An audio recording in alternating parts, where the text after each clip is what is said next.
जय माँ शमशान काली। आज मैं आप सभी को गुरु गोरक्षनाथ जी की साधना के विषय में बताने जा रहा हूँ और इसमें मैं आपको गुरु गोरक्षनाथ जी के मंत्र की गुरु दीक्षा दे रहा हूँ।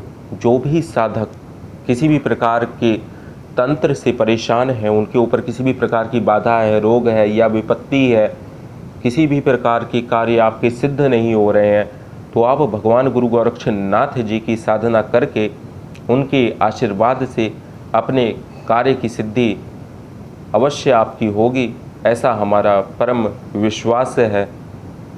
यह मंत्र सिद्ध होने से कई प्रकार की शक्तियाँ स्वयं सिद्ध हो जाती हैं, क्योंकि गुरु गोरक्षनाथ जी समस्त सिद्धियों के दाता हैं और भगवान शिव के साक्षात स्वरूप हैं, तो महायोगी हैं। वह जब भी कोई स्मरण करता है तो वहाँ पर अवश्य आते हैं और दर्शन देते हैं। इस साधना को करने के लिए आपको किस प्रकार से आप गुरु गोरक्षनाथ की कृपा प्राप्त कर सकते हैं, आज हम आपको इस साधना के विषय में पूर्ण जानकारी देंगे। जो भी साधक गुरु गोरक्षनाथ जी के प्रति भक्ति, श्रद्धा, आस्था रखता है, वह इस साधना को करके लाभ प्राप्त कर सकता है और गुरु गोरक्षनाथ जी इस साधना के माध्यम से साधक को अवश्य दर्शन भी देते हैं। यह एक अनुभूत साधना है, इसलिए आप इस साधना को अवश्य करें। गुरु गोरक्षनाथ जी के आशीर्वाद से साबर मंत्र अवश्य सिद्ध होते हैं। जिन लोगों के काफ़ी समय से साबर मंत्र सिद्ध नहीं हो रहे हैं, विशेष रूप से यह साधना उन लोगों के लिए भी फलदायक है। आप कई प्रकार की साधनाएं कर कर के परेशान हो गए हैं, आपके मंत्र कार्य नहीं करते क्योंकि आपके पास गुरु बल की कमी है या आपको सही गुरु मंत्र नहीं मिला है, यही कारण है। इसलिए आज मैं आपको गुरु गोरक्षनाथ जी का गुरु मंत्र दे रहा हूँ। जिसके गुरु नहीं है वह इस मंत्र की साधना करके किसी भी साबर मंत्र को गुरु आज्ञा प्राप्त होने के पश्चात अगर जप करेगा तो अवश्य उसका साबर मंत्र सिद्ध होगा। साथ ही साथ में गुरु गोरक्षनाथ जी की आज्ञा से भी आप किसी साबर मंत्र को कर सकते हैं, लेकिन शरीर रूपी गुरु होना भी अति आवश्यक है, जो आपको प्रतिपल मार्गदर्शन करता रहे और उसके दिखाए मार्ग पर आप चल के सिद्धि और शक्ति को, भक्ति को प्राप्त कर पाएँ। इसलिए अब मैं आपको गुरु गोरक्षनाथ जी की साधना के विषय में पूर्ण रूप से विधि विधान बता रहा हूँ। आप कृपया ध्यानपूर्वक सुनिए। सर्वप्रथम आपको पूर्ण रूप से स्नान आदि करके इस साधना में बैठना होगा। इस साधना में आपको केसरिया भगवा रंग के वस्त्र अथवा सफ़ेद वस्त्र पहन के आप इस साधना को कर सकते हैं। आपको सफ़ेद आसन अथवा लाल आसन भी आप बिछा सकते हैं। उस पर बैठ करके आप इस साधना को पूर्वमुख होकर के करेंगे, अर्थात भगवान गुरु गोरक्षनाथ जी की एक चौकी आपको स्थापित करनी है, जिस पर आप भगवा रंग का कपड़ा डालेंगे, नारंगी रंग का। तो वो कपड़ा बिछा करके मौली धागा लपेट देना है। उसके बाद में गुरु गोरक्षनाथ जी की एक फ़ोटो आपको उस चौकी पर रख देनी है। इसके पश्चात आपको पीले रंगे हुए अक्षत उस चौकी पर स्थापित करने हैं। उसके ऊपर आपको एक घी का अथवा तिल के तेल का दीपक प्रज्वलित करना है, ओम गुरु गोरक्षनाथाय नमः कहकर। इसके पश्चात आप गूगल की धूप इसमें प्रयोग होगी।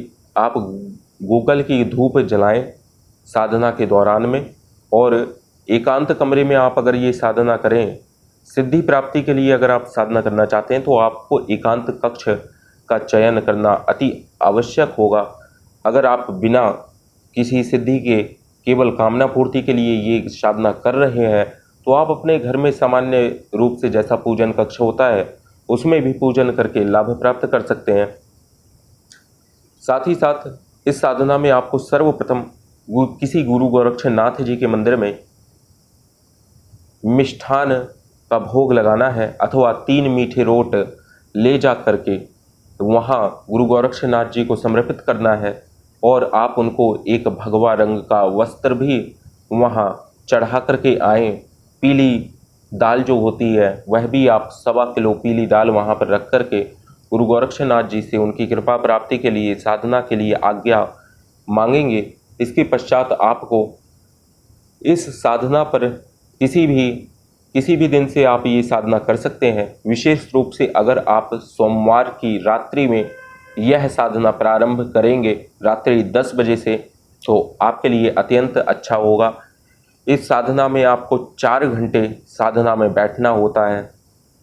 4 घंटे आपको साधना में बैठना ही पड़ेगा।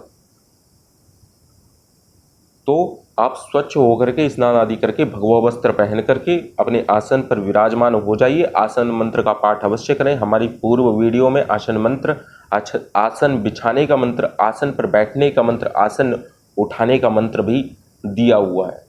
तो आप उन मंत्रों का जप प्रयोग करके इस साधना को और भी ज़्यादा प्रबल कर सकते हैं।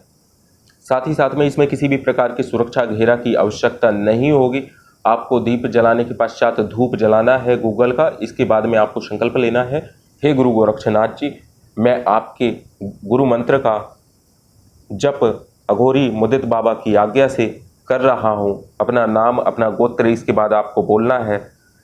साथ ही साथ में आपको कहना है कि हे गुरु गोरक्षनाथ जी, अगर आप उनके दर्शन की प्राप्ति के लिए ये साधना कर रहे हैं तो आपको जल अक्षत पुष्प लेके ये कहना है कि गुरु गोरक्षनाथ जी, मैं आपकी दर्शन की प्राप्ति के लिए और कृपा प्राप्ति के लिए इस मंत्र का जप कर रहा हूँ।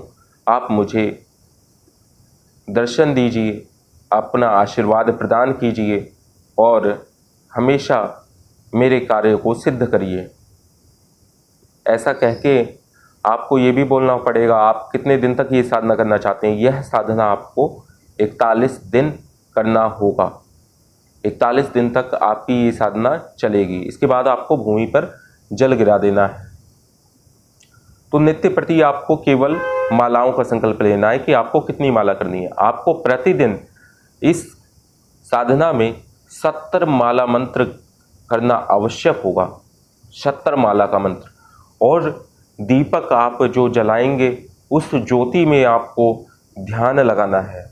ऐसा नहीं है कि जप करते समय आपका ध्यान इधर उधर चल रहा है और आप मंत्र जप कर रहे हो। आपका ध्यान दीपक बढ़ा लेना है, क्योंकि 70 माला होने में 4 घंटे का समय लगेगा नए साधकों को। तो ऐसे में आप रुद्राक्ष की माला पर इस मंत्र का जप करेंगे। और मंत्र मैं आपको बता दे रहा हूँ। इस साधना में आप जिस मंत्र का प्रयोग करेंगे वह है गुरु गोरक्षनाथ जी का गुरु मंत्र है, ओम ग्रौम ग्रौम ग्रौम गोरक्षनाथाय ग्रौम ग्रौम ग्रौम फट। इस मंत्र का आपको जप करना है। यह एक पुरुष मंत्र है और सिद्ध गुरु मंत्र है गुरु गोरक्षनाथ जी का, जिसके 70 माला का जप आप 41 दिन तक करेंगे। इसके बाद में आप उसी कमरे में सो जाएंगे। इस साधना में पूर्ण रूप से आपको स्वच्छ रहना है, मन, वचन और कर्म से। तो आपको अवश्य ही साधना में इस गुरु गोरक्षनाथ जी के दर्शन होंगे। साथ ही साथ में उनका आशीर्वाद प्राप्त होगा। आपकी जो मनोकामना है वो गुरु गोरक्षनाथ जी अवश्य पूर्ण करते हैं। आज के लिए बस इतना ही। जय माँ शमशान काली।